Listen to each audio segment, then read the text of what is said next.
Hello दोस्तों, अभिवादन स्वीकार करें नरेश भाटी का। और आज हम चर्चा में लेके आए हैं गौरैया, जिसको हम चिड़िया भी कहते हैं, स्पैरो भी कहते हैं।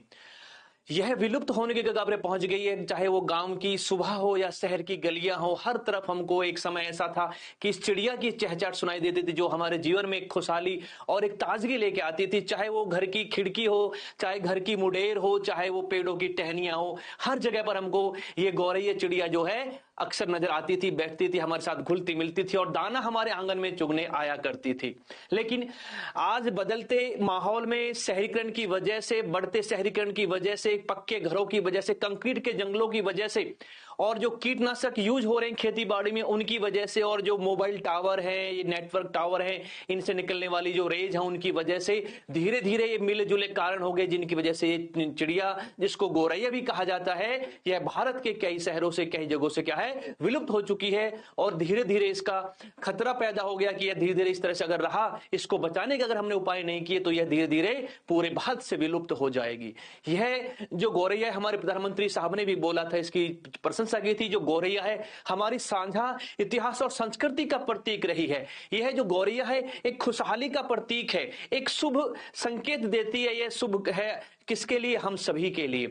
अगर हम इसकी बात करते हैं, इसके महत्वपूर्ण उसकी बात करते हैं, तो पहले क्या था, एक नेचर में क्या था, एक बैलेंस बना हुआ था। अगर आज से बहुत पहले की बात करते हैं तो खेती बाड़ी हुआ करती थी, इनके प्राकृतिक आवास हुआ करते थे, और यह दाना चुगा करती थी, कीट पतंग होते थे, उनसे भी अपना जो है भोजन लिया करती थी। तो एक तरह से बैलेंस बना हुआ था। लेकिन जब से शहरीकरण बढ़ा, पक्के मकान बन गए, इनके आवास समाप्त होते चले गए, जिसके कई सारे कारण रहे। ठीक है, तो हम अक्सर बड़े हुए हैं चिड़ियों की चहचहाट से, कहानियों में, किस्सों में। हमारी दादी माँ, नानी माँ, हमारे बुजुर्ग माता पिता अक्सर कहानियों में हमको गौरैया की कहानी सुनाया करते थे। अगर हमने इनको बचाने के उपाय नहीं किए तो फिर हम सिर्फ बस किताबों में ही इनकी कहानियां सुनेंगे और इनकी तस्वीरें किताबों में ही देख पाएंगे। तमिल में इसको कुरुवी कहते हैं, उर्दू में इसको चिड़िया कहते हैं, और हिंदी में इसको गौरैया कहते हैं, स्पैरो। ठीक है, और घरों में आवाज करने वाली प्यारी नन्ही सी ये चिड़िया हुआ करती थी, और इसकी चहचहाट जो जीवन में एक रस घोलती थी, एक खुशहाली और एक तरोताजा जीवन में लेके आया करती थी। ठीक है, और अगर हम कुछ विशेषज्ञों की बात करते हैं तो आज से, जब से कृषि की शुरुआत हुई, तब से ये गौरैया चिड़िया जो है इस हमारी इस दुनिया में आई है। मध्य पूर्व में या एशिया से इसकी शुरुआत मानी जाती है, और भारत में सिंधु घाटी सभ्यता या थोड़ा उससे पहले जो है इसका आगमन माना जाता है, और धीरे धीरे पूरे भारत में तब से फैल गई। अब कुछ जगहों से ये इसका जो है धीरे धीरे ये गायब होती चली गई है, विलुप्त होती चली गई है। ठीक है, समझे यहां तक?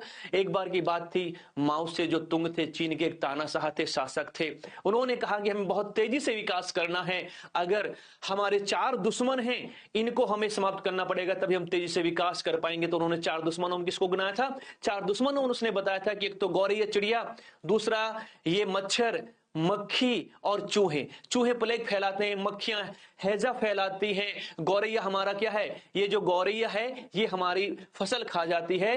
तो इन सभी को हम समाप्त कर दें, हम तेजी से विकास करेंगे। तो उस माओ त्से-तुंग ने आदेश दिया कि भैया इन सबको मारा जाए। तो हुआ क्या, लोग निकल पड़े और बहुत सारी गौरैया मार दी गई। और बात है 1959 और 60 में, क्या चीन में एक बहुत बड़ा अकाल पड़ा, जिसमें 1 से 2 करोड़ जो लोग, चीनी लोग मारे गए। उसके कई कारण थे, उनमें से एक कारण बताया था उस समय विशेषज्ञों ने कि गौरैया को समाप्त करना। क्योंकि गौरैया जो है यह कीट पतंगों को खाती है। ठीक है, जो मच्छर के लार्वा होते हैं उनको भी खाती है, तो एक बैलेंस बना के रखती है। तो गौरैया खत्म हो गई चीन में, तो धीरे कीट पतंग वहां पे बढ़ने लगे, और उन कीट पतंगों ने क्या किया, फसल को वो खा गए। तो उन कारणों में यह भी कारण था। फिर क्या किया, चाइना ने रूस से, सोवियत संघ से क्या है, इस गौरैया को मंगाया और अपने यहां फिर से उसको बसाया।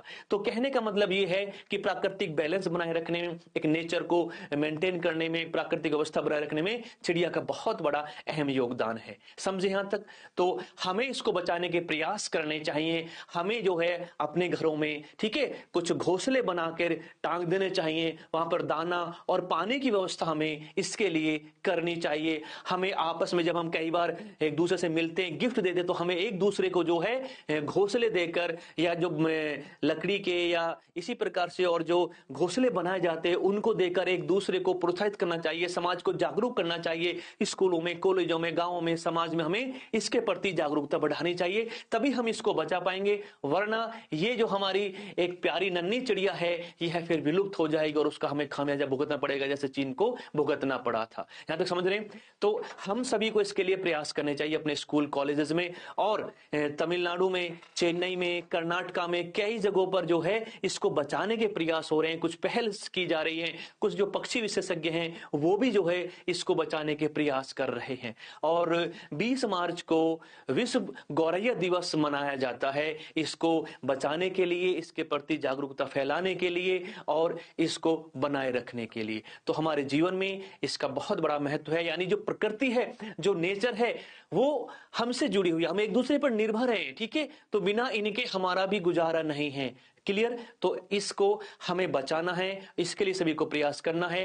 एसएससी क्लासेस जो हमारा चैनल है उसको आप ज्वाइन करें, ऐसी महत्वपूर्ण जानकारी के लिए हमारे साथ जुड़े रहे, बने रहें। और एसएससी क्लासेस में एसएससी और जो पंजाब स्टेट के एग्जाम है उसके लिए तैयारी करवाई जाती है, बैच चलाए जाते हैं। तो अगर आपको बैच लेना है या ऐसे जो क्लासेस से जुड़ना है तो आप हमारे दिए गए नंबर पे, हमारे इस चैनल से आप कांटेक्ट कर सकते हैं। ऐसे क्लासेस जो चैनल है उसको आप सभी सब्सक्राइब करेंगे। और मिलते हैं फिर ऐसी महत्वपूर्ण जानकारी के साथ। नमस्कार, जय हिंद, जय भारत, जय संविधान।